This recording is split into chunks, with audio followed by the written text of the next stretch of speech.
గొల్లకుర్మ బిడ్డలు గోసులక చెక్కిరా అంటే మరి పంచాయతీకి వచ్చిరా ఏంది ఏం కదా అని పోలీసు వాళ్ళు కూడా మిట్ట చూస్తుర్రు. కాదు పోలీసు వాళ్ళు గొల్లకుర్మ బిడ్డలకు కడుపులో జరంతా బాధ కలిగి మా గొల్లకుర్మలని చిన్నచూపు చూస్తుర్రు, మా గొల్లకుర్మని ఓరచూపు చూస్తుర్రు. మాకు మంత్రివర్గ విస్తారంలో పదవి రాకపోయే, ఇంకేందో కార్పొరేషన్ రాకపోయే అనేది బాధేనా? మరి ఎట్ట సంగతి ఏంది? మరి ఇలా గాంధీ భవన్ అడుగు పెట్టిరు, ఏం చెప్పదలుచుకురు? ఇలా అన్న గొర్రెల కాపర్ల సంక్షేమ సంఘం ఆధ్వర్యంలో మా యాదవకుల పోట సమితి మేకల రాములన్న మా అయోధ్య అన్న అందరం కలిసి జీవాలు తీసుకొని వచ్చినాం. ఏంటంటే జీవాలకు కనీసం మందులు, జీవాలకు మందులు లేక 20 నెలలు.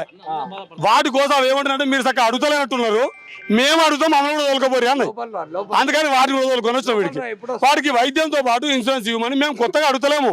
కామారెడ్డి డిక్లరేషన్లో మా అయ్యా సిద్ధరామయ్య, మా అయ్యా ఈ దేశంలో పెద్ద గొల్లకుర్మలకు పెద్ద నాయకుడు ఎవరైనా ఉన్నారు అంటే యోధుడు ఎవరు ఉన్నారంటే సిద్ధరామయ్య. ఆయనే చెప్తేనే నమ్ముతారని కామారెడ్డికి ఆయన తోలుకొచ్చారు. వీళ్ళు లోకల్ నాయకులు చెప్పలే, జాతీయ నాయకులు చెప్పలే, మా సిద్ధరామయ్య తోటి మాకు చెప్పించారు. కామారెడ్డిలో ఏమనంటే